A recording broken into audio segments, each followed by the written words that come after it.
देने के लिए अभी हम लोग मंगलाचरण करते हैं। ओम अज्ञानतिमिरान्धस्य ज्ञानाञ्जन शलाकया चक्षुरुन्मीलितं येन तस्मै श्री गुरुवे नमः। श्री चैतन्य मनोभीष्टं स्थापितं येन भूतले स्वयं रूप कदा मह्यं ददाति स्वपदान्तिकं। वन्देऽहं श्री गुरु श्रीयुतपदकमलं श्री गुरु वैष्णवांश च श्री रूपं साग्र जातं सहगण रघुनाथं वितं तं सजीवं स्वाधेतं सावधूतं परिजं सहितं कृष्ण चैतन्य देवं श्री राधा कृष्ण पादान सहगण ललिता श्री विशाखा वितांत च। नम ओम विष्णुपादाय कृष्ण पृष्ठाय भूतले श्रीमते भक्ति वेदांत स्वामिन इति नामने। नमस्ते सारस्वती देवे गौरवाणी प्रचारिणे निर्विशेषा शून्यवादी पाश्चात देश तारिणी। वांछा कल्पतरुभ्यश्च कृपा सिन्धुभ्येव च पतितानां पावनेभ्यो वैष्णवेभ्यो नमो नमः। नमो महावदान्याय कृष्ण प्रेम प्रदायते कृष्णाय कृष्ण चैतन्य नामने गौरत्मिषे नमः। हे कृष्ण करुणा सिंधु दीन बंधु जगतपते गोपेश गोपिका कांत राधा कांत नमस्तुते। तप्त कांचन गौरांगी राधे बिंदाबनेश्वरी विषभानुसुते देवी प्रणमामि हरिप्रिये। नीलांचल निवासाय नित्याय परमात्मने बलभद्र सुभद्रायां जगन्नाथाय ते नमः। जय श्री कृष्ण चैतन्य प्रभु नित्यानंद श्री अद्वैत गदाधर श्रीवासादि गौर भक्तबिंद मुखम करोति वाचालम पंगु लंगे गिम यत्कृपातमहं वंदे श्री गुरु मदीन तारिणं परमानंद माधवम श्री चैतन्य ईश्वरम।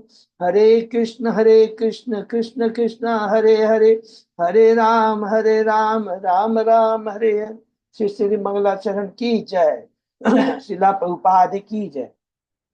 हरे कृष्णा। आज के इस भागवतम चर्चा में सभी भक्तों का हार्दिक स्वागत है। सभी भक्तों के चरणों में मेरा सादर दंडवत प्रणाम है। राधा माधव राधा गोविंद गुरु परम वैष्णव परम भागवत की असीम कृपा से हम सब भक्त लोग आपस में मिलकर श्रीमद् भागवतम के ऊपर चर्चा कर पा रहे हैं। कैंटो 7 के हम लोग 10वें अध्याय में हैं। भक्त प्रवर प्रहलाद। प्रथम 9 अध्याय हमने कंप्लीट किए। संक्षेप में दोहराते हैं। प्रथम अध्याय में भगवान सुखदेव गोस्वामी जी परीक्षित महाराज के प्रश्न का उत्तर देते हुए कहते हैं कि हे परीक्षित, तुमने जो प्रश्न किया कि भगवान क्या पक्षपात करते हैं, भगवान पक्षपात नहीं करते हैं।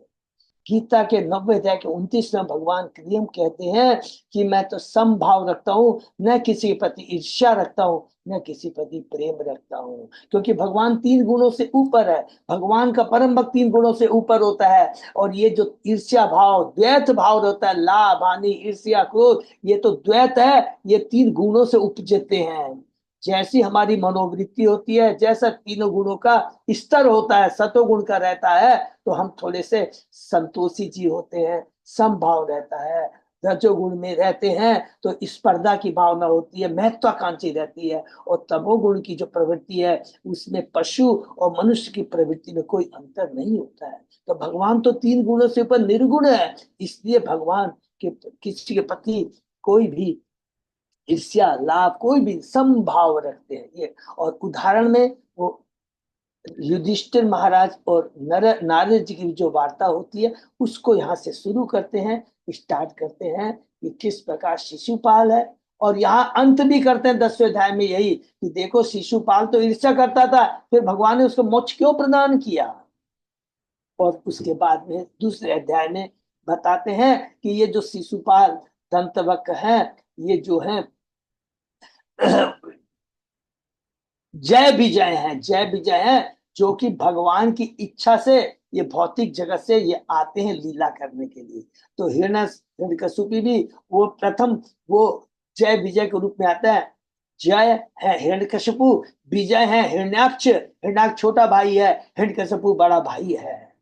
तो उसके बारे में बताते हैं कि देखो वो असुर प्रवृत्ति का था, लेकिन उसका जो पुत्र है वो परम भक्त था। तो प्रश्न उठता है कि एक असुर पिता का पुत्र कैसे परम भक्त हो सकता है। बहुत सिंपल रीजन है, क्योंकि उसे एक परम वैष्णव नारद जी का संग प्राप्त हुआ था, और भक्ति सीखने के लिए कोई काल देश पात्र की दरकार नहीं, गर्भ में रहते हुए प्रहलाद महाराज ने भक्ति सीखी थी। दूसरे अध्याय में उसी हिरण्यकशिपु के बारे में बताते हैं कि किस प्रकार जब उसके भाई, छोटे भाई को भगवान ने उद्धार किया, लेकिन हिरण्यकशिपु कहता है मेरे भाई को मार दिया। और ये जो चेतना थी, और लेकिन देखो ज्ञान है उसको कि मार दिया है, तो फिर अपने माता को, अपने भतीजों को और अपने भाई की पत्नी को क्या आश्वासन देता है, आत्मा के बारे में बताता है। वो सुंदर एग्जाम्पल दिया है कि जिस प्रकार एक जहांगीर एक धर्मशाला में आता है, मिलता है लोगों से, उसके बाद में जैसे धर्मशाला को छोड़ता है, बिछुड़ जाता है, उसी तरह हमारा संबंध पति पत्नी बच्चे का संबंध, उपाधियों का, संपत्तियों का ऐसा ही है, टेम्परेरी है। ये आत्मा शाश्वत है और सुंदर ज्ञान देता मानना पड़ेगा। लेकिन असुर प्रवृत्ति कैसी होती है? ज्ञान तो होता है लेकिन विज्ञान में परिणत नहीं होता है, अर्थात हमारी चेतना में परिवर्तन नहीं आता है, जीवन में धारण नहीं करते हैं। तीसरे अध्याय में देखते हैं जैसे अपने को ज्ञान देता है तो तुरंत चला जाता है मंदर पर्वत में। क्या उद्देश्य से? एक अमर बनने की इच्छा से जा करके मंदर पर्वत में ब्रह्मा जी की उपासना करता है। ब्रह्मा जी आते हैं, तुमसे बहुत खुश हो, तुम्हें क्या चाहिए? चौथे अध्याय में प्रवेश, मैं अमर बनना चाहता हूँ। चौथे अध्याय में ब्रह्मांड के शीर्षक है ब्रह्मांड के हिरण्यकशिपु का, ब्रह्मांड में हिरण्यकशिपु का आतंक। ब्रह्मा जी प्रसन्न होकर के वरदान देते हैं और हिरण्यकशिपु अपनी वही आसुर प्रवृत्ति में आ जाता है, तीनों लोग को डिस्टर्ब करना शुरू कर देता है। सारे देवता घबराते हैं, भगवान के पास आते हैं। भगवान कहते हैं जब मेरे भक्त प्रहलाद को ये सताएगा तो मैं अवश्य उसका विनाश कर दूंगा, उसे मार डालूंगा। यहाँ से पांचवें अध्याय से शुरू होता है हिरण्यकशिपु का साधु पुत्र प्रहलाद। तो प्रहलाद के बारे में हमने पढ़ा, वो असुर का पुत्र है, असुर के वातावरण में रहे, चारों वातावरण में असुर प्रवृत्ति के लोग हैं। देखिए बहुत इंपॉर्टेंट चीज है जानना। महल में रह रहे शिक्षक असुर हैं, सारे सहपाठी जो उसके हैं वो भी असुर के पुत्र हैं, लेकिन चूंकि उसने नारद जी से भक्ति सीखी थी, जरा भी उसकी भक्ति में परिवर्तन नहीं ला सके। अर्थात भक्ति शाश्वत होती है, एक बार चेतना में परिवर्तन आ जाता है वो स्थायी रूप हमें देता है, जो कि भक्त प्रहलाद के गुणों के माध्यम से ये मालूम पड़ता है। हिरण्यकशिपु चेंज नहीं कर सके, सन अमर चेंज नहीं कर सके, और अंत में जब हिरण्यकशिपु परेशान हो जाता है तो झूठा प्रलोभन में आश्वासन देते हैं, सन अमर की आप चिंता मत कीजिए, बड़ा हो जाएगा, सब कुछ भूल जाएगा, आप जैसा चाहते हैं राजनीतिक अर्थशास्त्र में निपुण हो जाएगा। लेकिन प्रहलाद महाराज कुछ नहीं। इंटरबेल में जो हम लोग बोलते हैं स्कूल में, जब अध्यापक नहीं रहते थे तो अपने असुर पार्टियों को भक्ति का उपदेश देते हैं, जो कि हम छठे अध्याय में देखते हैं प्रहलाद द्वारा अपने असुर सहपाठियों को उपदेश। और इसमें सबसे इंपॉर्टेंट उपदेश, सारे इंपॉर्टेंट है लेकिन सबसे इंपॉर्टेंट बात जो कहते हैं, जो हम लोगों को हृदय में धारण कर लेना चाहिए, कहते हैं कि मनुष्य योनि बहुत दुर्लभ है। ये नश्वर है लेकिन अर्थपूर्ण है, बहुत इंपॉर्टेंट है, क्योंकि मनुष्य जीवन ही भक्ति संपन्न की जा सकती है। और इस प्रकार जब बहुत सारे उपदेश देता है तो उसके असुर त्रिपाठी कितने उत्साहित हो जाते हैं, और एक बहुत इंपॉर्टेंट प्रश्न करते हैं, तू तो हमेशा बहलत में रहने वाला है, असुरों के बीच में रहने वाला है, तो तुम्हें ये भक्ति का ज्ञान कैसे प्राप्त हुआ? प्रहलाद जी कहते ये तो मुझे नारद जी से प्राप्त हुआ। तो तुम नारद जी से मिले कब थे? उसके उत्तर में हम 7वें अध्याय में प्रवेश करते हैं और भक्त प्रहलाद बताते हैं कि किस प्रकार इंद्र जब माता को कैद कर, उसकी माता को कैद करके ले जाता है, तो नारद जी आते हैं और इंद्र के कैद से छुटा के अपने आश्रम में ले जाते हैं और उसे भक्ति का दिव्य ज्ञान देते हैं। किसको देते हैं? याद रखेंगे, कयादु माता को देते हैं। लेकिन कयादु माता की तो चिंता केवल अपने पति के बारे में सोचती रहती है, मेरा बच्चा का क्या होगा। वो चाहती है मेरे पति के सामने मेरे पुत्र का जन्म हो, खाली उसी चिंता में रहती है। लेकिन चूंकि वो नारद मुनि की सेवा करती रहती है, उस सेवा का फल और उसका संग का फल ये रहता है कि प्रहलाद जो कुछ भी नारद मुनि ने कहा, प्रहलाद महाराज ने गर्भ में रहते हुए उसको ग्रहण किया। आत्मा के बारे में बताते हैं। बहुत सुंदर सुंदर आप कहते हैं कि हम लोग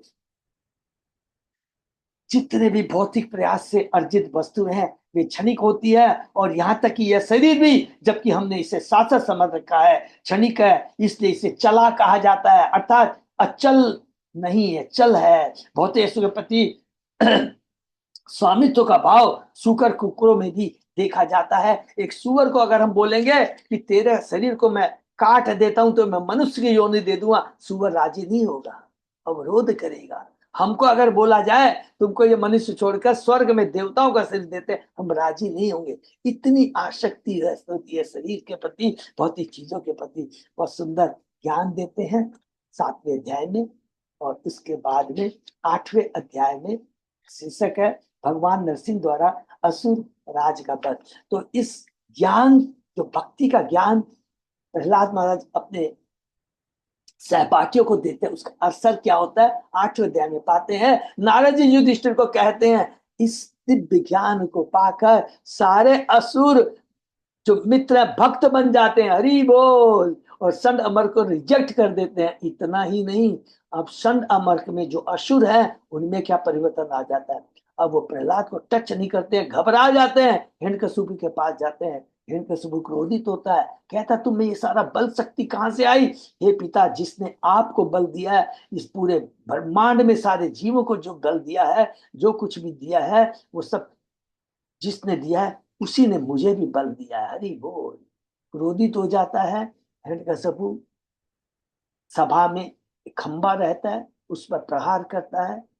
क्या तुम्हारा भगवान भी यहाँ पर अवश्य खंबे पर प्रहार करता है। नरसिंह भगवान प्रकट होते हैं, हरि बोल, नरसिंह भगवान की जय। और उसके बाद में भगवान उसका वध कर देते हैं, अर्थात हिरण्यकशिपु का उद्धार कर देते हैं। बड़े बड़े देवता, पितृलोक, सिद्ध लोग, विद्याधर लोग, नाग लोग, अप्सराएं, चारण सब आते हैं, प्रार्थना करते हैं, लेकिन भगवान को पसंद कर नहीं कर सकते। क्यों नहीं प्रसन्न कर सकते हैं, याद रखेंगे, हमसे कोई प्रश्न पूछेगा। सब आके अपना ही रोना धोना गाते हैं, अरे देखिए आप नहीं थे, हिरण्यकशिपु था तो हम लोग पूजा नहीं कर पाते थे, हम भोग नहीं कर पाते थे, हमको ये प्रॉब्लम थी, ये प्रॉब्लम थी। सब अपनी इंद्र तृप्ति की बात करते हैं, भगवान के कोई असर नहीं होता है। 90 अध्याय में प्रवेश करते हैं, तब ब्रह्मा जी प्रहलाद को बोलते तुम आगे जाओ और भगवान को प्रसन्न करो। सबसे पहले जाता है, दंडवत प्रणाम करता है पूर्ण सागात रूप से, और भगवान प्रसन्न हो जाते हैं, और कितनी सुंदर भगवान की स्तुति करता है। हे भगवान, मैंने आपके इस विकार से भयभूत नहीं हूं, मैं तो इस भौतिक जगत में असुरों के बीच में हूं, इससे मैं भयभूत हूं। हे प्रभु, एक चींटी से लेकर ब्रह्मा तक प्रकृति के इन 3 गुणों से अधीन है, अतः इस जगत में सारे व्यक्ति आप शक्तिमान की शक्ति के वशीभूत है, हरि बोल। हे भगवान, मुझे सारे सांसारिक योग बहुत सुंदर है। हे भगवान, मुझे सारे सांसारिक ऐश्वर्य भोगों का साथ मैंने अनुभव किया है, लेकिन ये आनंद नहीं दे सकते, ये क्षणिक है, ये धोखा देने वाले हैं। और इस प्रकार स्तुति करता भगवान शांत हो जाते हैं, क्योंकि उसने केवल भगवान की भक्ति मांगी, और भगवान कहते हैं तुम्हें जो चाहिए मैं तुमको दूंगा। और उसमें भगवान एक ऐड करते हैं, क्या बात ऐड करते हैं, उसे भूलना नहीं चाहिए। कहते हैं क्योंकि मैं ही एकमात्र ऐसा व्यक्ति हूं जो हर जीव की सारी इच्छाओं को पूरा कर सकता है।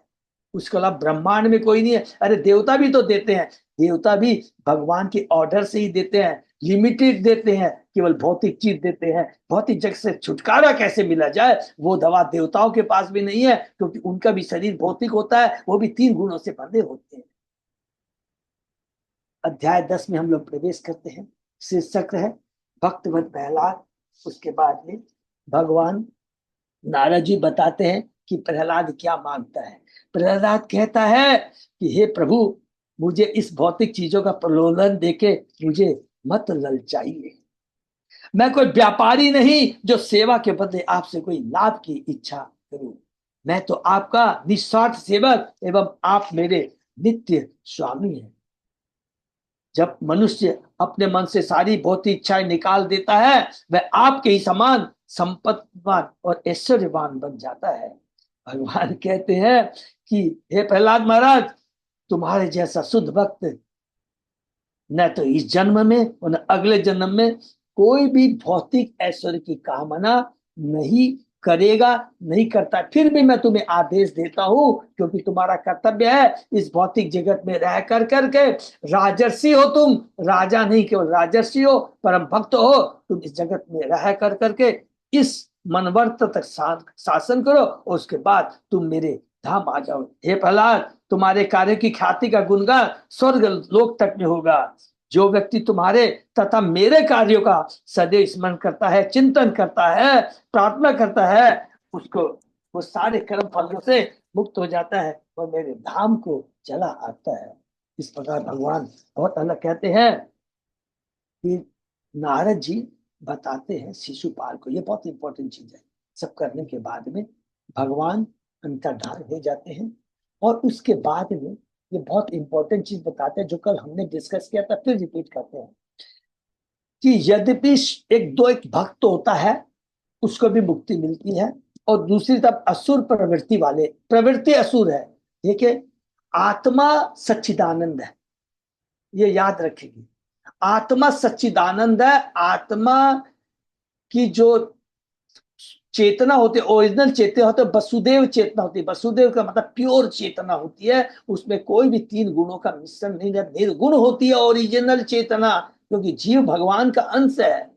लेकिन तीन गुणों में आकर के उसकी चेतना कलुषित हो जाती है, उसी से ईर्ष्या भाव, भय का भाव, दुश्मनी का भाव, लाभ हानि का, इस तरह के हमारे भाव मन में उत्पन्न होते हैं। लेकिन अगर आप ईर्ष्या के भाव से भी अगर कृष्ण का चिंतन करते हो, तो भगवान कहते तुमने किसी भी रूप में मेरा चिंतन किया हो, लेकिन चिंतन तो मेरा किया है, तो मेरा चिंतन किया है तो तुम्हें उसके नुकसान नहीं होगा, लाभ ही लाभ मिलेगा। इसीलिए शिशुपाल, दंतवक्र, अन्य राजाओं जैसे कंस कृष्ण से अपना शत्रु मानते थे, किंतु उन्हें भी सामान्य मुक्ति, क्योंकि वे सदैव कृष्ण का चिंतन करते रहते। लेकिन हमारे लिए शिक्षा क्या है? हमें चिंतन सेवा भाव से करना चाहिए। सेवा भाव से चिंतन करेंगे तो भगवान का गोलोक धाम मिलेगा, सेवा करने का मिलेगा, भगवान से आदान प्रदान, दिव्य प्रेम का आदान प्रदान करने को मिलेगा। अदर इसीलिए हमने पढ़ा, याद किया कि भगवान कबीर ने क्लियर देहूति माता को कहा कि कैंटो 3 के 29वें अध्याय में कि हे माता देहूति, मेरे जो शुद्ध भक्त होते हैं कभी भी सालोक्य, सारूप्य, सामीप्य, साष्टी, साह्य, ये कोई मुक्ति नहीं चाहते हैं। ये कह करके समाप्त करते हैं। उसके बाद में नारद मुनि कहते हैं कि हे युधिष्ठिर, तुमने मुझसे प्रारंभ में जो कुछ भी पूछा था कि शिशुपाल तथा अन्यों को भगवान का शत्रु होते हुए भी मोक्ष प्राप्त कैसे हुआ, इसका उत्तर मैंने तुम्हें बता दिया है। उसके बाद में और सुंदर बात कहते हैं, बहुत इंपॉर्टेंट बात याद करेंगे। ये युधिष्ठिर, तुम मुझसे ये सब बातें सुन रहे हो, जिस भगवान के सत्य का वर्णन तक शिव ब्रह्मा नहीं कर सकते हैं, वही भगवान, कौन सा भगवान लिखते हैं अपने आदि रूप में स्वयं कृष्ण, कोई अवतार के रूप में नहीं, कोई अपने बराह रूप में नहीं, मत्स्य रूप में नहीं, नरसिंह रूप में नहीं, वही स्वयं भगवान तुम्हारे यहाँ रह रहे हैं। हरि बोल। तुम्हारे यहाँ रह रहे हैं और तुम्हारा सेवक का काम कर रहे हैं, गुरु का काम कर रहे हैं। सेवक का काम तुम्हारे रथ को हाका है, तुम्हारे भाई के रथ को हाका है, अर्जुन के रथ को हाका है, और समय समय में तुम्हें ध्यान दिया है, एडवाइस किया है, कहते हैं। उसके बाद में बताते हैं नारद जी कि शिव जी भी किस प्रकार भगवान ने, शिव जी की भी भगवान ने कैसे रक्षा की, जो कि हम अंत में छोड़ रहे थे, उसी से आगे आज हम लोग पढ़ेंगे। ओम नमो भगवते वासुदेवाय। ओम नमो भगवते वासुदेवाय। ओम नमो भगवते वासुदेवाय। नारायण नमस्कृत नरम चैव नरोत्तमं देवी सरस्वती व्यासं ततो जयम उदीरे। नष्ट प्रायेषु अभद्रेषु नित्यं भागवत सेवया भगवती उत्तम श्लोके भक्ति भवति नैष्टिकी। कृष्णाय वासुदेवाय देवकी नंदनाय च नंद गोप कुमाराय गोविंदाय नमो नमः। आराधयो भगवान ब्रजेश तनय ततधाम वृंदावनम रमया काचित उपासना व्रजवधु वर्गेन्द्र कल्पिता। श्रीमद्भागवतम प्रमाणम अमलम प्रेमापुमतो महान श्री चैतन्य महाप्रभो मतमिदम तत् आदरो न पर। हरे कृष्ण कृष्ण कृष्ण हरे हरे हरे राम राम राम हरे हरे।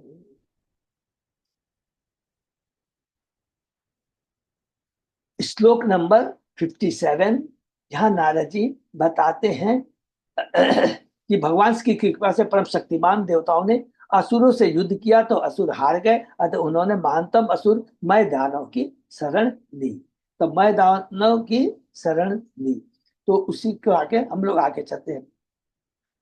अथा अनुग्रह भगवान महाभेष्ट इति सुरान विभु सरम धनुषि संधाय पूरेषु अस्त्रम व्यमुंचत।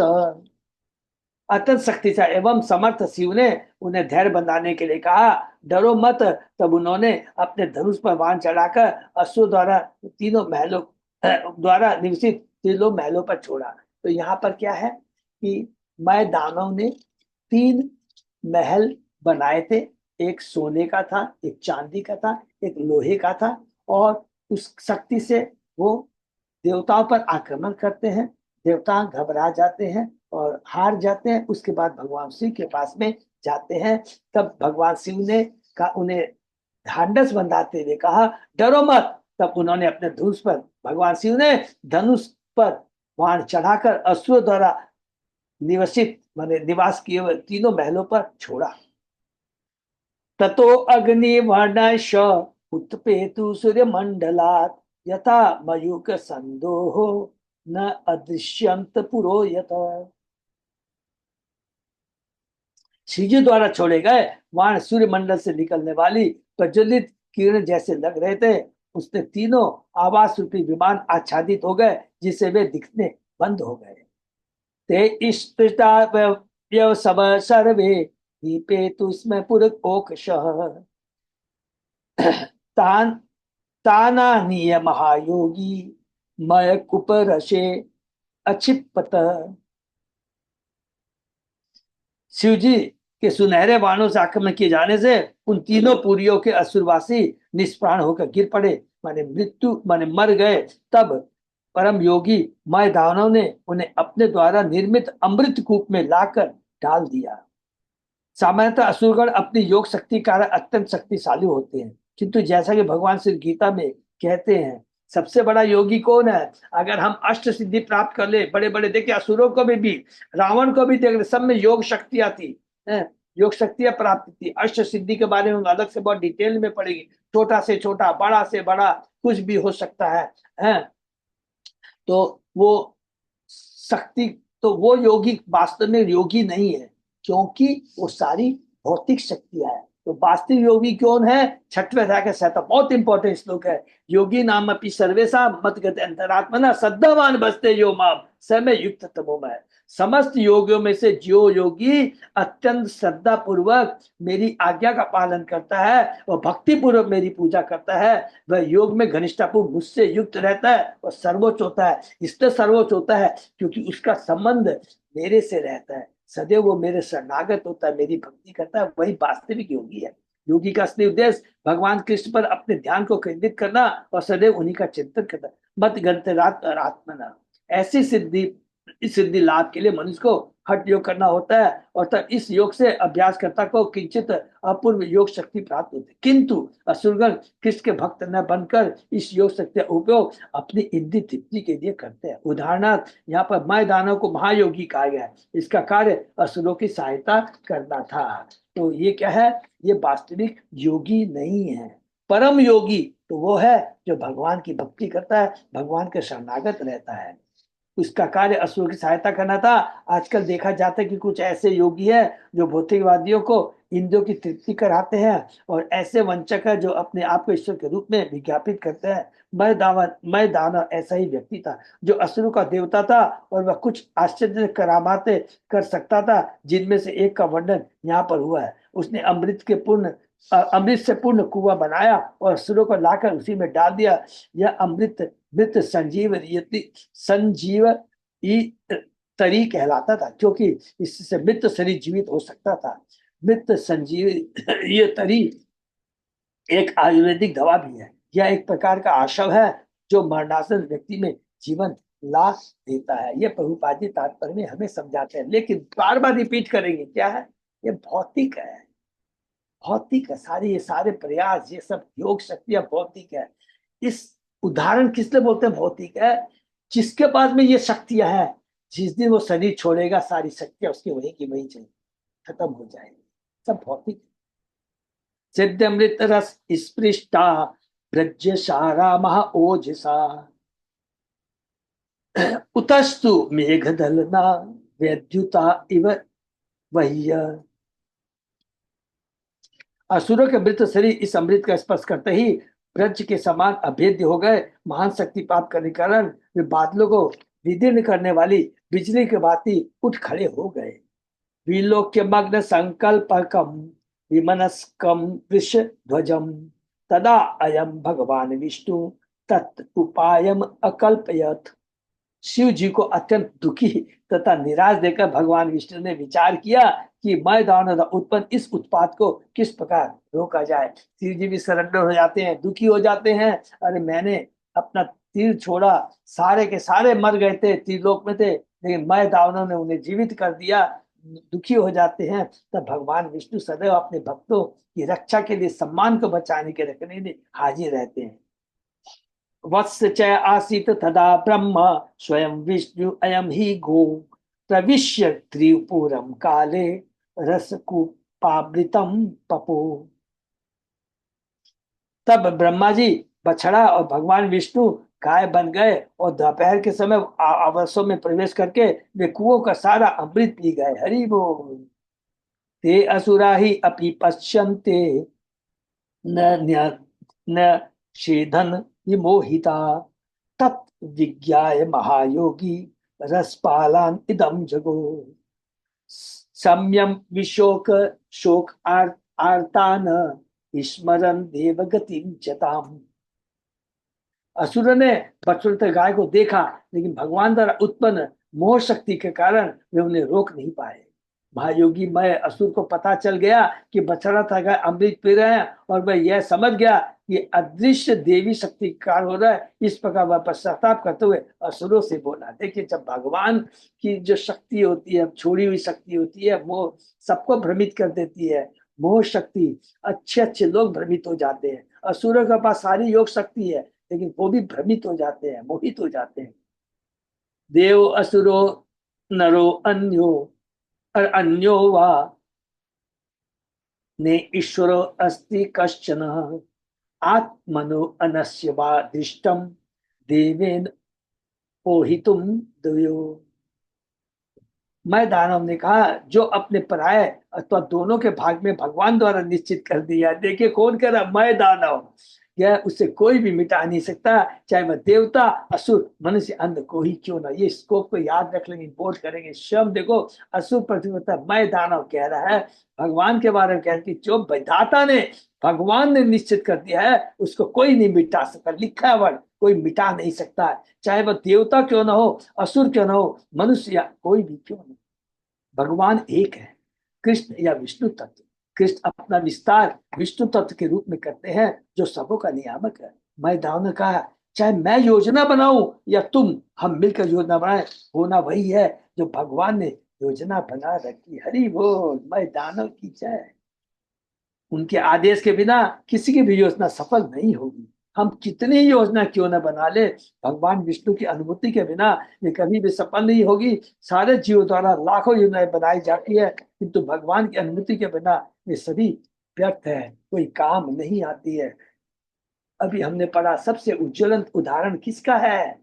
हिरण्यकशिपु का। देखिए कितनी प्लानिंग किया, करोड़ों वर्षों तक तपस्या की।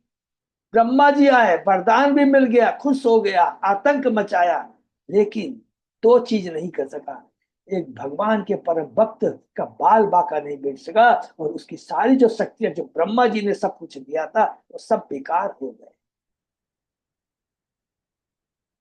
अथाशो शक्ति भी स्वाभि शंभो प्रधानिकम व्यधात धर्म ज्ञान विरक्ति रिद्धि तपो विद्या क्रिया आदि भी रथम सूतम ध्वजम वाहन धनु धनु वर्म सर आदि यत सन्नद्धे रथ रथ मास्थाय सरम धनु उपाददे।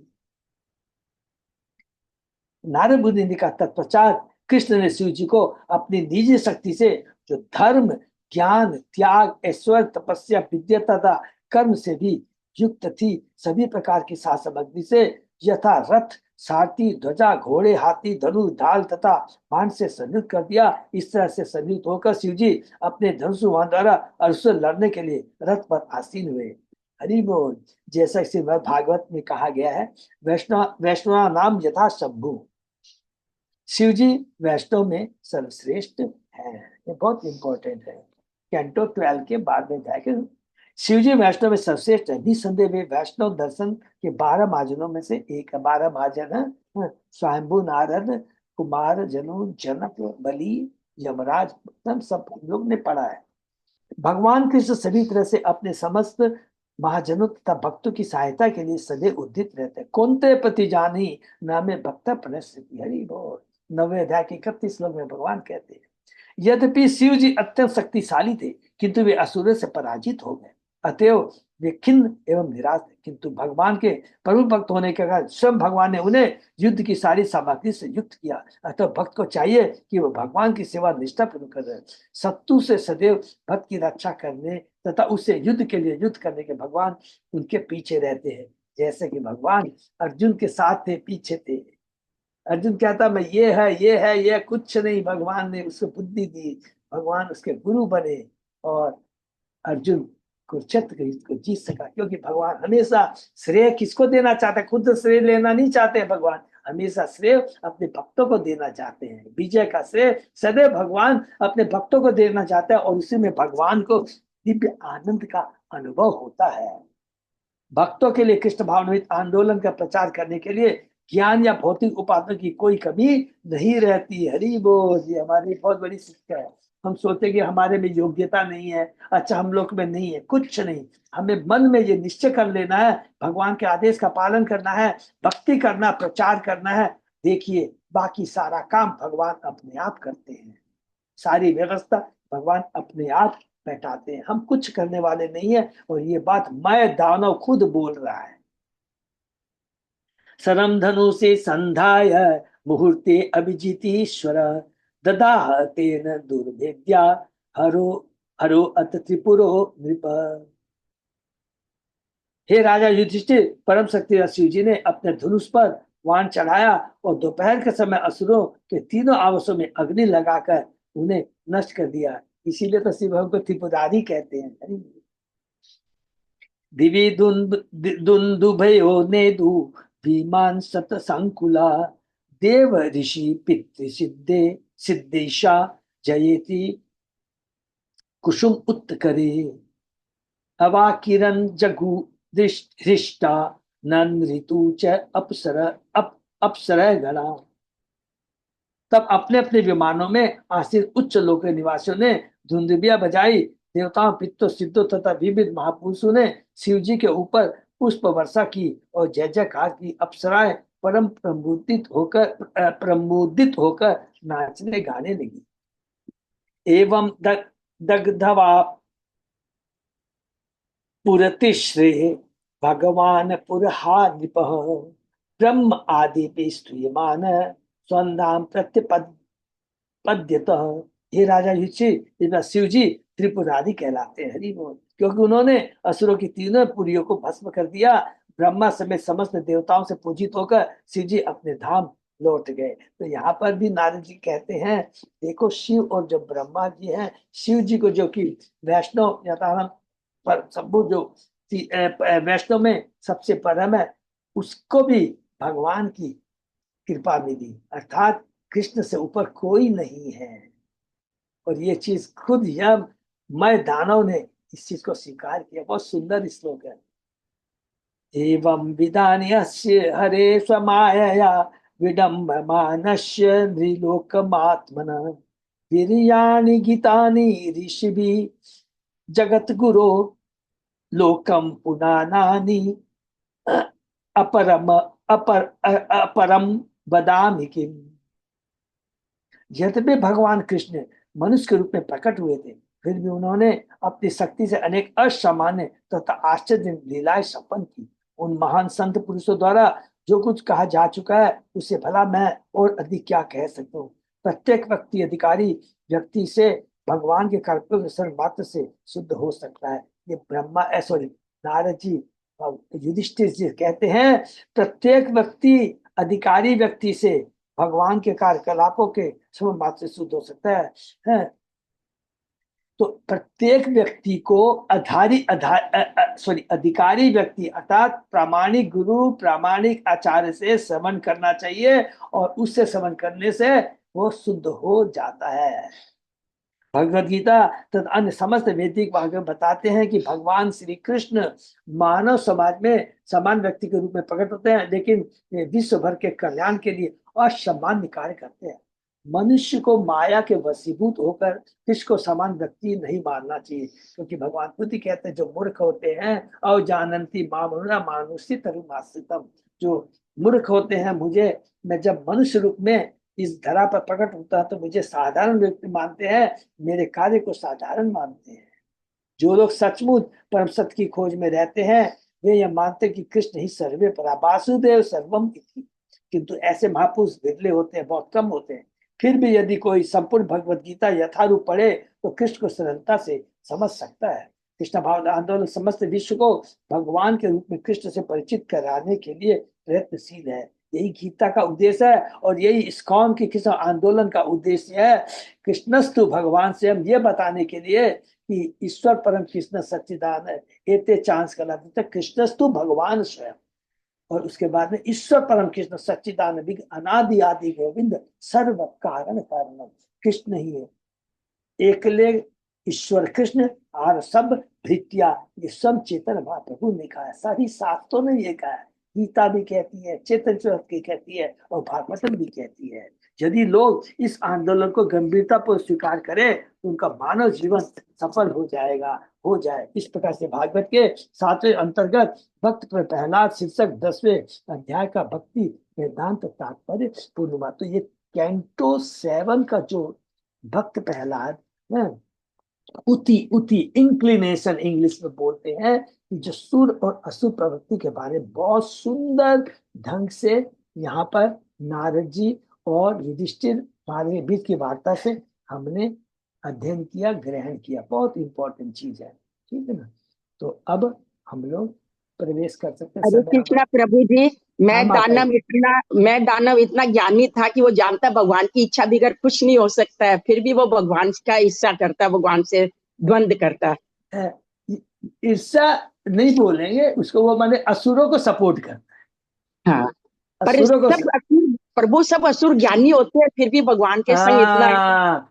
इसीलिए सबसे इंपॉर्टेंट चीज हमने पूरी भागवत गीता में क्या शिक्षा ली है कि मनुष्य आत्मा शाश्वत है, भगवान का अंश है, उसमें कोई भी कलुष दोष नहीं रहते। ये तो जो शरीर धारण करते हैं वो कैसा शरीर मिलता है वो हमारी चेतना के ऊपर निर्भर करता है। जैसी हमारी चेतना होगी उसी कर्म स्वभाव के अनुसार हमें इस भौतिक जगत के अंदर में आते हैं। इसलिए चेतना कलुषित आत्मा नहीं, कलुषित हमारी चेतना है। तो उस कलुषित चेतना को हम किस प्रकार शुद्ध कर सके। अब प्रश्न उठेगा कलुषित चेतना का मतलब क्या है, जो कि आचार्यों ने बहुत सिंपल एक लाइन में कह दिया है।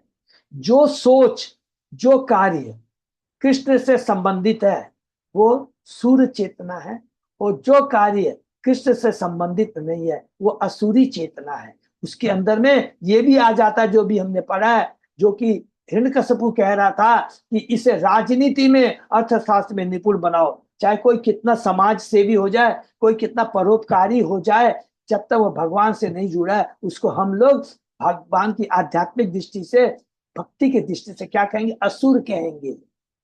और उनकी जो भावना रहती है मानव सेवा माधव सेवा, गलत है। ठीक है ना माता जी। ये बहुत इंपॉर्टेंट है। अच्युत अजय दास प्रभु, तो हम लोग प्रवेश करते हैं अध्याय 11। ओके, पूर्ण समाज चातुर्वर्ण। इस अध्याय में उन सामान्य सिद्धांतों का वर्णन जिसका पालन करने पर विशेषतः वह मनुष्य जो आध्यात्मिक जो प्रगति करने का इच्छुक है पूर्ण बन सकता है। तो आध्यात्मिक जीवन में प्रगति करने के लिए बेसिक रिक्वायरमेंट क्या है? तो स्टार्ट करने के पहले छोटी सी एक ही चीज कहते उसे क्लियर कर सोचेगा कि भक्ति मनुष्य ही कर सकता है। और मनुष्य किसको कहा जाता है? खाली मनुष्य शरीर लेने से नहीं होगा, मनुष्य चेतना होनी चाहिए कि मनुष्य जैसे जो कार्य करता है तभी मनुष्य कहलाएगा, नहीं तो हम क्या कहेंगे? दो पांव के पशु कहलाएंगे। इसीलिए इस यहाँ पर फिर से बताया गया है कि हमें वर्णाश्रम धर्म का पालन करना बहुत जरूरी है। ये तो पशुओं में नहीं होता है, वर्णाश्रम धर्म का पालन नहीं होता है। एकमात्र सच पूछा जाए तो आज के दिन भारत में ये वर्णाश्रम धर्म का पालन होता है। इसलिए हम लोग बहुत बड़े भाग्यशाली है जो भारतवर्ष में हमने जन्म लिया है। इसी चीज को हम लोग ध्यान में रखते हुए पढ़ते हैं। महाराज युधिष्ठिर प्रहलाद महाराज के गुणों को सुनकर अत्यंत प्रसन्न हुए। अब उन्होंने नारद मुनि से मनुष्य के वास्तविक धर्म तथा उस वर्णाश्रम धर्म के लक्षणों के विषय में जिज्ञासा प्रकट की जो मानवीय सभ्यता के उच्चतम पद को बताने वाला है। जब उन्होंने नारद मुनि से इन विषयों के संबंध में प्रश्न किया तो नारद मुनि ने अपनी बातें छोड़कर भगवान नारायण के कथन उद्धृत किए जो कि धार्मिक सिद्धांत प्रदान करने के लिए वे परम प्रमाण हैं, क्योंकि इसके बारे में स्वयं भगवान ने लिखा है। तो नारद जी बोले मैं तुम्हें अब शास्त्रों से बताता हूँ, भगवान की वाणी शास्त्रों की वाणी के माध्यम से इस बात को बताता हूँ। धर्म तु साक्षात भगवत प्रणीतम। प्रत्येक व्यक्ति को 30 गुण अर्जित करने होते हैं, यथा सत्य दया तपस्या। भगवत गीता में बहुत डिटेल में दिया हुआ है। धर्म के सिद्धांतों के पालन की विधि सनातन धर्म कहलाती है। यही सनातन धर्म। वर्णाश्रम धर्म ब्राह्मण क्षत्रिय वैश्य तथा शुद्ध वर्ण को बताने वाला है। यह संस्कार विधि को भी प्रस्तुत करता है। द्विजों को गर्भाधान संस्कार अर्थात संतान उत्पन्न करने का उत्सव संपन्न करना होता है। गर्भाधान का संस्कार है जो गृहस्थ जीवन में जाते हैं, जो इस संस्कार को करता है वही असली द्विज। किंतु जो लोग इसे नहीं संपन्न करते और वर्णाश्रम के नियमों से विपत्त होते हैं द्विज बंधु कहलाते हैं। ब्राह्मण की प्रमुख वृत्तियां है अर्चा विग्रह का पूजन, अर्चा विग्रह पूजन की विधि या अन्यों को शिक्षा देना, वेदाध्ययन करना, वेदों का अध्यापन, दान लेना तथा अन्यों को दान देना। ब्राह्मणों का इन 6 वृत्तिगत कार्यों से अपना जीवन निर्वाह करना चाहिए। क्षत्रिय का कर्तव्य है कि वह नागरिक को सुरक्षा प्रदान करे या उनसे कर ले, किंतु ब्राह्मण से कर लेना वर्जित है। अतः कृष्ण भक्त आंदोलन के सदस्यों को सरकारी कर से मुक्त होना चाहिए, लेकिन सरकार अभी ऐसा नहीं कर रही है। क्षत्रिय लोग ब्राह्मण के अतिरिक्त हर एक पर कर लगा सकते हैं। वैश्यों को भूमि जोतनी चाहिए, अन्न उत्पन्न करना चाहिए तथा गाय की रक्षा करनी चाहिए, जबकि शुद्धों को जो कभी भी गुण के कारण ब्राह्मण क्षत्रिय वैश्य नहीं बन सकते उच्च जातियों की सेवा करनी चाहिए। गुण के कारण, तो ये बहुत इंपॉर्टेंट है। चातुर्मय बना सिस्टम गुण कर्म विभाग है। इसलिए भगवान ने गीता में बहुत कहा है कि जो मैंने विभाजन किया है गुणों के आधार पर किया है, जन्म के आधार पर नहीं। क्षत्रिय वैश्य नहीं बन सकते, उच्च जातियों की सेवा करनी चाहिए और इसी से संतुष्ट रहना चाहिए। ब्राह्मणों को आजीविका के साधनों की भी संतुष्टि की गई है, यथा शालीन, यायावर, शील तथा उच्चन। ये चारों क्रम से श्रेष्ठतर है। जो व्यक्ति सामाजिक जीवन में निम्न वर्ण का है वह तब तक उच्च वर्ण का व्यवसाय स्वीकार नहीं कर सकता जब तक सर्वथा आवश्यक न हो। आपातकाल में क्षत्रियों के अतिरिक्त सारे वर्ण अन्यों के वृत्तिपरक कार्यों को स्वीकार कर सकते हैं। क्षत्रियों के अतिरिक्त अन्य वर्ण ऋत, शिलोचन, अमृत, या अयाचित, मृत, यांचा, प्रमृत, कर्षण तथा सत्य नृत्य वाणिज्य ग्रहण कर सकते हैं। ब्राह्मणों या क्षत्रियों द्वारा वैश्य शूद्र सेवा करना कुत्तों का व्यापार माना जाता है। हरि बोल। ब्राह्मणों या क्षत्रियों द्वारा वैश्य या शुद्धों की सेवा करना कुत्तों का व्यवहार माना। आजकल के जो ब्राह्मण है केवल क्या करते हैं, वो जो शासन पे बैठा हुआ है, भले ही असुर शासन पे बैठा हुआ उसकी चापलूसी करते हैं, उसकी बटरिंग करते हैं, उसी को भगवान मानते हैं। तो कहते हैं इस तरह का व्यवहार ये कुत्तों का व्यवहार है, कुत्ते जैसी सोच है।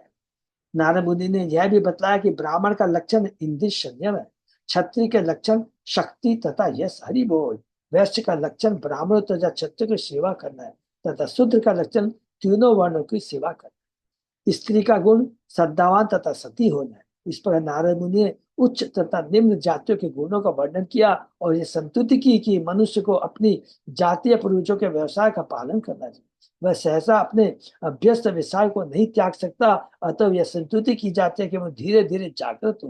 ब्राह्मणों क्षत्रिय व शूद्रों के लक्षण अत्यंत महत्वपूर्ण है, अतः मनुष्य को केवल इन्हीं चक्र आधार पर उपाधि मिलनी चाहिए, जन्म से नहीं। जन्म से उपाधि का विरोध नारद मुनि तथा समस्त महापुरुषों ने किया है। हरि बोल।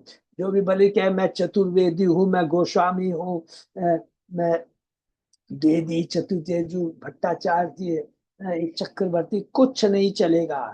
गुण है तो तुम उस पोस्ट के लायक हो, अदरवाइज नहीं। ये यहाँ पर क्लियर यहाँ पर बता दिए। तो हम लोग शुरू करते हैं श्लोक भाई। श्री शुकवाच श्रुत्वा इहितं साधु सभा समाजितं महत्तम अग्रण्य उग्रम आत्मनः युधिष्ठिरो दैत्य पते मुदा अन्वितः प्रपक्ष भूय तनयम स्वयं भू। सुखदेव गोस्वामी ने कहा, प्रहलाद महाराज जिनके कार्यक्रम तथा चरित्र की पूजा तथा चर्चा ब्रह्मा तथा शिव जी जैसे महापुरुष करते हैं, उनके विषय में सुनने के बाद महापुरुषों में सर्वाधिक आदरणीय राजा युधिष्ठिर महाराज ने नारद मुनि से अत्यंत प्रसन्न मुद्रा में पुनः पूछा। अब किसके बारे में पूछ रहे हैं? वर्णाश्रम के बारे में। युधिष्ठिर महाराज तो परम भक्त हैं, लेकिन वो किसके लिए पूछ रहे हैं? हम बद्ध जीवों के लिए पूछ रहे हैं, हमेशा याद रखेंगे। इसलिए भगवान अपने भक्तों के माध्यम से बद्ध जीवों को शिक्षा देते हैं। श्री युधिष्ठिर्वाच भगवान स्वतिम इच्छामि निराम धर्मम सनातनम वर्णाश्रम आचार्यूतम जत पुमान विंदते परम। महाराज युधिष्ठिर ने कहा, हे प्रभु, मैं आपसे धर्म के उन सिद्धांतों के विषय में सुनने का इच्छुक हूँ जिनसे कोई मनुष्य जीवन के चरम लक्ष्य भक्ति को प्राप्त कर सकता है। ये बहुत इंपॉर्टेंट है, जिनसे कोई मनुष्य जीवन के चरम लक्ष्य भक्ति को प्राप्त कर सकता है। इसका मतलब क्या हुआ कि भक्ति करने के लिए पहले हमें मनुष्य बनना पड़ेगा। वास्तविक मनुष्य माने ब्रैकेट में लेके सभ्य मनुष्य बनना पड़ेगा। सभ्य मनुष्य जिसको कहते हैं जो शास्त्रों के आदेशों का पालन करते हुए उसके अनुसार से जीवन यापन करता है। अदरवाइज पशु का जीवन कहलाएगा, जो आज हो रहा है। हमें संतान उत्पन्न करनी है, गृहस्थ जीवन में प्रवेश करना होगा, गर्भाधान संस्कार का नियम पालन करना पड़ेगा, और तब संतान उत्पन्न करना है तो कृष्णमय संतान होगी। और इसके विपरीत बिना शादी के संतान उत्पन्न, और शादी करने के बाद भी भगवान को केंद्र में न रखकर कुत्ते बिल्ली की तरह जन्म देना, दोनों ही क्या है? हमारे पतन का कारण। इससे पहले में रियल मनुष्य बनना पड़ेगा, उसी को कहते हैं सभ्य समाज। मैं मानव समाज के समय बीते का कर्तव्य तथा वर्णाश्रम धर्म के नाम से विख्यात सामाजिक तथा आध्यात्मिक उन्नति की प्रणाली के विषय में सुनना चाहता हूँ। इसके लिए हम बद्ध जीवों के ज्ञान के लिए, कल्याण के लिए तात्पर्य। सनातन धर्म का अर्थ है भक्ति। सनातन शब्द का अर्थ है जो नित्य है, जो कभी चेंज नहीं हो सकता, जो कभी बदलता नहीं, अपितु सभी परिस्थितियों में अपरिवर्तित रहता है। हम अनेक बार विवेचना कर चुके हैं कि जीव का नित्य विधिवत कर्तव्य सनातन धर्म क्या है? सेवा करना। इसकी व्याख्या श्री चैतन्य महाप्रभु द्वारा की गई है, जीव स्वरूप होए कृष्ण नित्य दास। ये सनातन धर्म है, प्रत्येक जीव का, चींटी से लेकर ब्रह्मा तक का, क्योंकि हम सभी शक्ति हैं, एकमात्र कृष्ण शक्तिमान है। तो हमें शक्तिमान की सेवा करनी, पूजा करनी। अगर हम शक्तिमान बनने का प्रयत्न करेंगे तो हम अपने को धोखा देंगे, हमारा जीवन दुखीमय हो जाएगा। जीव का असली पृथ्वी पर कर्तव्य भगवान की सेवा करना है। यदि कोई इस सिद्धांत से विपत होना चाहे तो भी वह दास बना रहता है। लेकिन कब किसका दास बने रहेगा? प्रकृति का दास, क्योंकि वह उसकी नित्य स्थिति। किंतु मनुष्य माया या भौतिक शक्ति की सेवा करता है, तो हम दास तो बने ही रहेंगे, भले ही अपने को हम कहें बॉस। अगर भगवान का दास नहीं बनते तो हमको किसका दास बनना पड़ेगा? प्रकृति का, माया का दास बनना होगा। अच्छा, कृष्ण आंदोलन का मुख्य प्रयास भौतिक जगत की व्यर्थ ही सेवा न करके भगवान की सेवा करने के लिए मानव समाज को मार्ग दिखलाना होता है। मानव सेवा माधव सेवा नहीं चलेगा, हमें भगवान की सेवा करनी है। हमारा वास्तविक अनुभव है कि प्रत्येक व्यक्ति, पशु पक्षी, यहाँ तक कि प्रत्येक जीव सेवा करने में लगा है। भले मनुष्य का शरीर या उसका बाह्य धर्म बदल जाए, किंतु प्रत्येक मनुष्य किसी न किसी की सेवा में लगा रहता है। अतएव सेवा करने की प्रवृत्ति नित्य वृत्ति पर कर्तव्य धर्म कहलाती है। वर्णाश्रम संस्थान द्वारा यह नित्य वृत्ति पर कर्तव्य व्यवस्थित किया जा सकता है, क्योंकि इसमें 4 वर्ण ब्राह्मण, क्षत्रिय, वैश्य, शूद्र एवं 4 आश्रम ब्रह्मचर्य, गृहस्थ, वानप्रस्थ, संन्यास होते हैं। इस प्रकार युधिष्ठिर महाराज ने मानव समाज के लाभ के लिए नारद मुनि से सनातन धर्म के सिद्धांतों के विषय में प्रश्न किए। बहुत इंपॉर्टेंट है।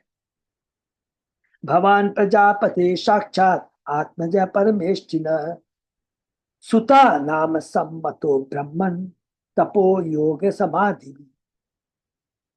हे ब्राह्मण श्रेष्ठ, आप प्रजापति ब्रह्मा के साक्षात पुत्र हैं। आप अपनी तपस्या युक्त समाधि का ब्रह्मा के समस्त पुत्रों में सर्वश्रेष्ठ माने जाते हैं। कौन है? नारद जी को। कौन कह रहे हैं? युधिष्ठिर महाराज कह रहे हैं नारद जी को। नारायण परा सदैव विप्रा धर्म गुह्यम परम विदु करुणा साधव शांता तत् विद्या न तथा अपरे। शांत जीवन तथा दया में आप से श्रेष्ठ कोई नहीं है, और आपसे बढ़कर कोई यह नहीं जानता कि भक्ति किस तरह की जाए, किस प्रकार ब्राह्मणों में सर्वश्रेष्ठ बना जाए। अतः आप गुह्य धार्मिक जीवन के समस्त सिद्धांतों के जानने वाले हैं, और आपसे बढ़कर उन्हें अन्य कोई नहीं जानता। क्योंकि हे नारद जी, आपने भगवान के प्रथम पुत्र, प्रथम जीव जो भगवान के नाभि से उत्पन्न हुए हैं, उस ब्रह्मा जी से डायरेक्ट ज्ञान प्राप्त किया आपने। युधिष्ठिर भगवान यहाँ पर स्थापित बताना चाहते हैं हम बद्ध जीवों को। महाराज युधिष्ठिर जानते हैं कि नारद मुनि मानव समाज के परम गुरु है, जो आध्यात्मिक मुक्ति के मार्ग की शिक्षा दे सकते हैं, जिससे भगवान का ज्ञान प्राप्त किया जा सकता है। वस्तुतः इसी प्रयोजन से नारद मुनि ने भक्ति सूत्र का संग्रह किया और नारद पंचरात्र के निर्देश दिए। धार्मिक नियमों तथा जीवन की सिद्धि के विषय में सीखने के लिए मनुष्य को नारद मुनि की शिष्य परंपरा से उपदेश ग्रहण करना चाहिए। हमारा कृष्ण आंदोलन सीधे ब्रह्म संप्रदाय की भक्ति में है। ब्रह्मा जी से नारद, नारद जी से व्यासदेव, व्यासदेव जी सुखदेव गोस्वामी, सुत गोस्वामी, और इस तरह ये परंपरा चली आ रही है। नारद मुनि ने ब्रह्मा से जो उपदेश प्राप्त किया था उसे ही उन्होंने व्यासदेव को दिया। व्यासदेव ने अपने पुत्र सुखदेव गोस्वामी को दे दिया, जिन्होंने श्रीमद् भागवत का प्रवचन किया। कृष्ण आंदोलन श्रीमद् भागवत, श्रीमद् भगवत गीता पर आधारित है। चूंकि श्रीमद् भागवत सुखदेव गोस्वामी द्वारा कहा गया है तथा भगवत गीता कृष्ण द्वारा कही है, अतः उनमें कोई अंतर नहीं है। भगवान और भगवान का भक्त, भगवान का शक्तिवेश अवतार व्यास जी है। यदि हम परंपरा के सिद्धांत का दृढ़ता से पालन करें तो निश्चय हम आध्यात्मिक मोक्ष या भक्ति में नित्य लगे रहने की यही सही मार्ग पद्धति है। अदरवाइज हम लोग भ्रमित हो जाएंगे। श्री नारद वाच नत्वा भगवती अजाय लोका नाम धर्म से तवे वक्ष्ये सनातनम धर्मम नारायण मुखात् श्रुतम। श्री नारद जी ने कहा, मैं सर्वप्रथम समस्त जीवों के धार्मिक सिद्धांतों के रचक भगवान कृष्ण को नमस्कार करके नित्य धार्मिक पद्धति सनातन धर्म के सिद्धांतों को बताऊंगा, जिन्हें मैंने नारायण के मुख से सुना है। हरि बोल। अज शब्द कृष्ण का सूचक है, जिन्होंने भगवत गीता में बतलाया है, अजो अपि सन्मय आत्मा, मैं सदैव विद्यमान रहता हूँ और इस पर मैं कभी जन्म लेता, मेरे अस्तित्व में कोई परिवर्तन नहीं आता। यो अवतीर्य आत्मने अंशेन दाक्षायण्याम दाक्षाणाम तु धर्मतः लोकानाम स्वस्थये अध्यास्ते तपोवद्रिकाश्रमे। भगवान नारायण अपने अंश नर समेत इस संसार में कच्छ की पुत्री मूर्ति से प्रकट हुए। धर्म महाराज द्वारा उनका जन्म समस्त जीवों के लाभ हेतु था। वे आज भी बद्रिकाश्रम नामक स्थान के निकट महान तपस्या करने में लगे हुए हैं। नर नारायण है जो कि भगवान के अवतार है बद्रिकाश्रम में। धर्म मूलम ही भगवान सर्वेदमयो हरि स्मृतम च तत्विदाम तत्विदाम राजन ये न चात्मा प्रसिद्धति। परम जीव भगवान समस्त वैदिक ज्ञान के साथ समस्त धर्मों के मूल तथा महात्माओं की स्मृति। हे राजा युधिष्ठिर, इस धर्म के सिद्धांत को प्रमाण स्वरूप समझना चाहिए। इसी धार्मिक सिद्धांत के आधार पर सबों की तुष्टि होती है, यहाँ तक कि मनुष्य के मन आत्मता शरीर की भी तुष्टि होती है। हरि बोल। तो ये बहुत इंपॉर्टेंट है। तो हम लोग 6वें श्लोक तक इसको साथ 7वें से हम लोग नेक्स्ट क्लास में देते हैं। बहुत इंपॉर्टेंट है। तो यहाँ पर पुनः इतना भक्ति का ज्ञान देने के बाद भी हम लोग अभी यहाँ क्या सीखेंगे? बोलेंगे प्रभु ये तो हमने बहुत सीख रखा है और ये तो हमको मालूम है। भगवद गीता में भगवान ने तो सारा ही पूरा चीज बताया है। ब्राह्मण क्षत्रिय वैश्य शुद्ध सारे कर्तव्य के बारे में बताया है। गीता में अलग अलग जगह पर बताया है। लेकिन इसको जानना इसलिए जरूरी है कि हम सोचते हमको ज्ञान है, लेकिन वास्तव में हमने जीवन में उतारा है कि नहीं, ये बहुत इंपॉर्टेंट है। कई बार हम सोचते हैं हम भक्ति करते हैं नहीं और कुछ नहीं करेंगे। देखिए भगवान कहते हैं कि माया बहुत प्रबल है। एक तो ये चीज है, तो कभी भी माया धोखा दे सकती, नंबर 1 है। तो तुमको भी उसका पालन करना चाहिए। वो किसके लिए बोलते हैं? जब तक हमारी भक्ति परिपक्व नहीं हो जाती है। एक तो ये हो गया। दूसरा है भगवान जो हम उच्च कोटि के भक्ति के लेवल पे हैं, 3 गुणों से ऊपर हैं, समझ लीजिए उस लेवल में, तो भी भगवान एक शिक्षक के रूप में शिक्षा देते हैं कि देखो वो भी कर रहा है तो तुमको भी करना है। क्योंकि गीता के 3 अध्याय का 21वां श्लोक बहुत ज्यादा इंपॉर्टेंट है। जत आचरति तत् देवेतरो, अर्थात जैसे जैसे गुरु आचार्य काम करता है उसके पीछे वाले भी उसको उसी का अनुसरण करते हैं। इसीलिए भगवान ने भक्त प्रहलाद को 2 चीज कही है। क्या है कि 11वां कैंटो के श्लोक में कहा देवर्षि भूतानाम पितृनाम राजन, अर्थात जिसने भगवान की पूर्ण भक्ति कर लिया है वो किसी का ऋणी नहीं रहता है। इवन माता पिता का, गुरु का, संबंधियों का, प्रकृति का, किसी का। लेकिन फिर भी भगवान प्रहलाद महाराज को कहते हैं तुम्हें अपनी श्राद्ध करना चाहिए। और किस लिए करना चाहिए? नहीं तो दूसरे लोग भी छोड़ देंगे। वो सोचेंगे अरे प्रहलाद नहीं करा तो हम क्यों करेंगे। तो ये 2 रीजन होते हैं। पहला तो अपना प्योरिफिकेशन के लिए, दैट इज आचार में लाने के लिए, फिर प्रचार के लिए, दूसरों को शिक्षा देने के लिए। ये भगवत गीता भागवतम का जो तत्व है ना, भगवान के बहुत क्रिस्टल, दोनों चीज को हम करेंगे तो हमारा जीवन धन्य हो जाएगा। हरे कृष्ण। किसी का कोई प्रश्न? बहुत बहुत धन्यवाद सभी भक्तों को। हरे और कृष्णा हरे कृष्ण धन्यवाद प्रभु। करते हैं, यहीं पर हम लोग विराम देते हैं। अच्युत अजय दास प्रभु, हाँ प्रभु मेरे ख्याल से कोई अनाउंसमेंट तो नहीं भाई, जो आपने बताया था गोवर्धन के लीला के बारे में, ये 2 तारीख को है। 2 तारीख को जस्ट दीपावली के नेक्स्ट दूसरे दिन है, ठीक है ना? तो ये तो विराम देते हैं। तो सब लोगों को जरूर से उसमें भाग लेना है। तो अभी और फाइनल हो गया है ना? है प्रभु 9 तारीख वाला वेन्यू वगैरह फाइनल कर दिए हैं? प्रभु आपने कहा मैं कर तो लूंगा, लेकिन कल रात का एक डेवलपमेंट बताता हूँ। वैसे लोग प्लीज इसको अपने में रखिएगा। हिज आनंद मोहन प्रभु जी के पिता को कल बहुत मैसिव ब्रेन स्ट्रोक हुआ है। ओके ओके, हाँ तबीयत खराब। बहुत मैसिव ब्रेन स्ट्रोक हुआ है। तो ही रश्ड टू बोलपुर। तो मेरी कल उनसे बात हुई थी, तो ये पूछना है। लेकिन हम लोग अपना 9 तारीख को बुक करके रखे। ठीक है। हाँ, ये बुक करके सब लोग प्लीज उसमें अभी तक कुछ नहीं किया। बहुत ये है, अपने में ही रखना है सब, क्योंकि हमारे जगन्नाथ भक्तों को, तो प्रभु को तो मैंने नोट करवा दिया है, तो प्रभु चेंज नहीं करना चाहिए 99। लेकिन चूंकि उनके अभी ये जितने सारे प्रोग्राम थे ना, वो सब डेफर हो गए ना। जैसे आज की तारीख ले लीजिए, कल से माने 24 तारीख से लेकर वो नहीं कर पाए, जिनको उन्होंने डेट दे रखा है। तो वो जैसा बोलेंगे हम लोग वैसा ही करेंगे, ठीक ईश्वर है। प्रभु ईश्वर ठीक नहीं है हो ना, तो हम तो लोग आपस में कर लेंगे, कोई दिक्कत नहीं। अपने में आपस में कर लेंगे, लेकिन जगह कंफर्म हो गई है ओके, हरी हमारे। हमने जगह कंफर्म कर दिया है, श्याम बैंक्वेट में किया है, और अच्छे से हम लोग करेंगे हैं। हरी हरे कृष्णा, ये तो मेरा। हरी हरे कृष्ण प्रभु जी, 9 को क्या है प्रभु? दीपदान का होगा।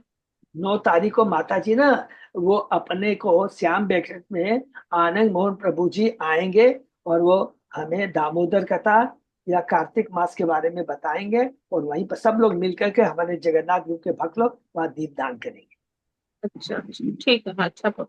ठीक है ना। हाँ नहीं तो प्रभु जी। माता जी, थैंक यू हरे माता जी। कृष्ण। हरे कृष्ण, हरि बोल। भक्तों का बहुत बहुत धन्यवाद। आज का सेशन ही विराम करते हैं, फिर सोमवार सुबह 7 बजे। हरे कृष्णा प्रभु, सादर हरे दंडवत कृष्ण, प्रणाम। सादर प्रणाम।